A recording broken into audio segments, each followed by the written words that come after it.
Haleluya, Yesu ashimwe. Turabaramukije mu izina rya Yesu Kristo. Amazina nk'uko bisanzwe nk'uko tubana ni Alexander Uwiringiyimana. Nk'uko ubushize nabibabwiye, abandi umukristo abashima Imana ko yandokoye ikamvana mu bata bw'ibyaha ikancungura, kandi mu by'ukuri nari ahabi cyane. Ndabishimira Imana. Yesu adufashe kandi atugirire neza. Ndagira ngo kuri uyu munsi muri aka kanya no kuri iyi segonda dufatanye kuganira ijambo ry'Imana, ariko mbere ya byose tuzi neza ko kuba Imana yaduhaye umwanya tugahumeka, kuba ikiturinze, si uko turi abere kurusha abandi, si uko twatanze byinshi, si uko dufite amafaranga menshi, si uko ariko dukora kurusha abandi, ahubwo ni kubw'ubuntu Imana idufitiye, ni kubw'impuhwe Imana idufitiye, ni kubw'umugambi mwiza idufiteho. Yesu adufashe kandi atugirire neza. Ndagira ngo mbere yuko dutangira icyigisho cyacu cy'uyu munsi, ndagira ngo tubanze dusenga Imana, twiragize Imana kugira ngo Imana ibane natwe muri iki cyigisho. Turagushimiye Uwiteka Imana, turagushimiye kuri Imana ikomeye, turagushimiye kuri Imana yumva gusenga, turagushimiye ko wabanye natwe mu minsi yatambutse, turagushimiye ko uturinda umunsi ku wundi.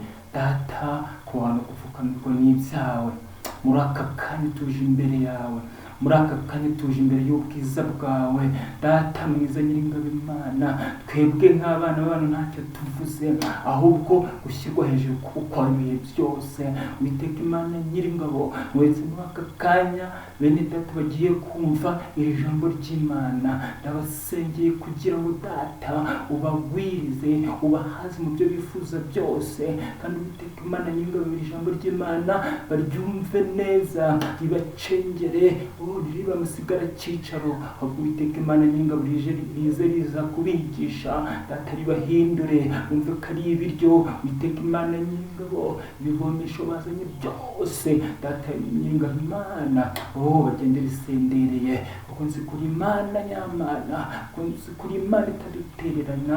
Bana natwe muri aka kanya duhamagara imbaraga z'umwuka wera ngo zituyobore. Uwiteka Imana Nyiringabo ziyobora abagiye kumvira ijambo ry'Imana. Nanjye umukozi wawe n'igikoresho cyawe ndakwiyeretse kugira ngo unshoboze, umpe imbaraga. Byose tubisabye twizeye mu izina rya Yesu Kristo umwami wacu, amen. Shalom shalom, amahoro y'Imana abane namwe. Nk'uko natangiye mbibabwira, ndagira ngo uyu munsi twigire hamwe ijambo ry'Imana. Ijambo ry'Imana ry'uyu munsi narihaye umutwe uvuga ngo humura Yesu arakuzi. Humura Yesu arakuzi. Wowe unkurikiranye muri aka kanya, wowe turi kumwe muri aka kanya, humura Yesu arakuzi. Ibuka mu minsi yatambutse hari byinshi Uwiteka Imana yagutambukije. Ibuka cyagiye wari kwa muganga uri mu bitaro, wowe kubwawe nk'umuntu utekereza ko byarangiye, ariko Imana yarahabaye, Imana yaragutabaye. Si uko watanze byinshi, si uko wari mwiza kurusha abandi, si uko wari ufite ubukire kurusha abandi, si uko wari muremure cyangwa wari mugufi cyangwa ubyibushye kurusha abandi, ahubwo ni uko Yesu akuzi, ni uko Yesu agufiteho umugambi. Uwiteka Imana adufashe kandi atugirire neza. Humura Yesu arakuzi. Humura mu byo ubamo byose arakuzi. Humura, hari ibyo wicara rimwe ukavuga ngo ese ngo ndi mu byaha byinshi, ngo kumura ibyaha byinshi, ngo ko ndi umunyabyaha, ngo Yesu aranzi. Ariko icyo nagutangariza muri aka kanya, icyo nshaka kukubwira muri aka kanya, aho waba uri hose, ibyo waba urimo byose, Uwiteka Imana arakuzi. Yesu arakuzi, aragushaka, aragira ngo uzubane nawe ibihe byose. Yesu adufashe kandi atugirire neza. Humura Yesu arakuzi mwene data. Humura wirira, ibibazo urimo, intambara zose urimo ndazibona, ibibazo urimo bya buri munsi, uba ukeneye inzara, inyota, kwangwa n'inshuti, ibyo byose ndabibona, ariko byere kuguhangayikisha, byere kugutera ubwoba, byere kukuvana mu byizerwa. Icyo nshaka gutangariza muri aka kanya, ndashaka kukubwira ko nibwo ibyo byose byabaho, nubwo iyo miraba yabaho, nubwo ubutari bwaba burebure, humura Yesu arakuzi, humura Yesu azi amarira yawe, humura Yesu azi ibibazo byawe, humura Yesu azi agahinda kawe. Yesu adufashe kandi atugirire neza. Ndakwifuriza kuba wakomera mu Mana, ndakwifuriza ko ibyo wabona byose byabamo Imana, kuko ijambo riravuga ngo bankunda bankunda ngo kandi abanshakana umwete bazambona. Yesu adufashe kandi atugirire neza. Icyambere Uwiteka Imana kwifuriza mwene data, kwifuzaho nta kindi, no kumushakana umwete. Tuzi neza ngo ubuzima bwa buri munsi tujya tugira, hari bezuwe nyinshi dukenera, tugashaka amafaranga, tugashaka ibyo kurya. Uzarebe imbaraga ushira urimo gushaka amafaranga, yaba ari nkako ushakisha Uwiteka Imana. Yesu adufashe kandi atugirire neza. Ndagira ngo rero muri aka kanya mwene data tuganire ku ijambo ry'Imana rifite umutwe uvuga ngo humura Yesu arakuzi. Nubwo uri mu ntambara, nubwo uri mu bibazo, hari aho ugera ukumva byarangiye, hari aho ugera ukavuga ati noneho sindabyuka, hari aho ugera ukavuga ati noneho sindaramuka, ariko ukabona uraramutse. Ntabwo ari ku bwawe, nta mbaraga watanze, sibyo? Nta mbaraga watanze mwene data, ahubwo ni uko Yesu akuzi. Yesu arakuzi, yakumenye ukiri urusoro mu nda ya mama wawe, yakumenye ukiri urusoro utararemwa, we yarakuzi. Yesu adufashe kandi atugirire neza. Amunyemerere muri aka kanya tuganire ku ijambo ry'Imana. Dusome mu gitabo muri Zaburi nshya, igice cya 91 umurongo wa mbere. Ku murongo wa mbere aravuga ngo uba mu rwisho rw'isumba byose azahama mu gicucu cy'ishobora byose. Yesu adufashe kandi atugirire neza. Reka twongere dusubiremo kugira ngo nawe ubashe kubyumviriza, ubashe kumva neza ijambo ry'Imana, ubashe kurishyira akadomo, ubashe kurica akarongo kugira ngo wumve uburemere bwaryo. Ni Zaburi ya 91. Nawe nkurikiranye wafata Bibiliya yawe. Bibiliya ni intwaro y'umukristo aba agomba kuba afite umunsi ku wundi, kuko tuzi neza ngo kuko umusirikare agiye ku rugamba agenda n'imbunda. Natwe nk'abakristo iyo tugiye ku rugamba tugendana Bibiliya. Yesu adufashe kandi atugirire neza. Zaburi ya 91 iravuga ngo, twongeye dusubiremo mu izina rya Yesu, iravuga ngo uba mu rwisho rw'isumba byose, uba mu rwisho rw'isumba byose.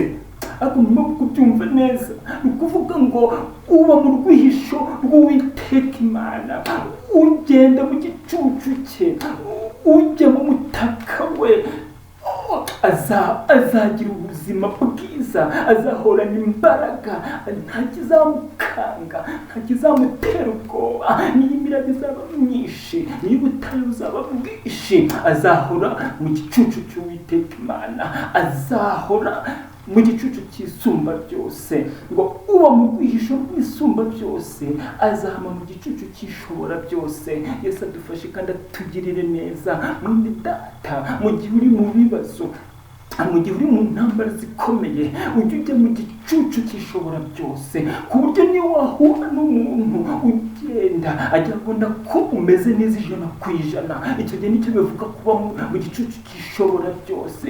Ntabwo ari ukuvuga ngo byacitse. Hari abantu batajya bamenya kuba mu bigeragezo. Ikigeragezo cyamugeraho agasakuza, akarira, akavuza induru, ariko ujye umubwira ni kimwe. Igihe wageze mu kigeragezo, ujye ugerageza ujye mu gicucu cy'ishobora byose, nayo izaguhisha, izakubundikira. Oh haleluya, oh haleluya, oh haleluya. Yesu adufashe kandi atugirire neza, azakubundikira. Yesu adufashe kandi atugirire neza.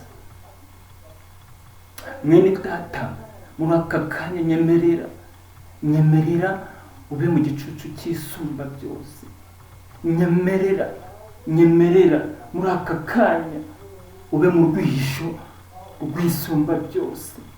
kuko tuzi neza ngo uzarebe ari urugero njye ntanga umunsi ku wundi, uzarebe iyo mu ishyamba rigira umwami w'ishyamba ni intare, mwese murabizi. Ariko mu ishyamba habamo utundi dusimba duto turibwa n'izindi nyamaswa nini. Ariko kenshi harya uzasanga hari agasimba kabanye n'izo nyamaswa kuva kakivutse kugera ku mpera y'ubuzima bwako.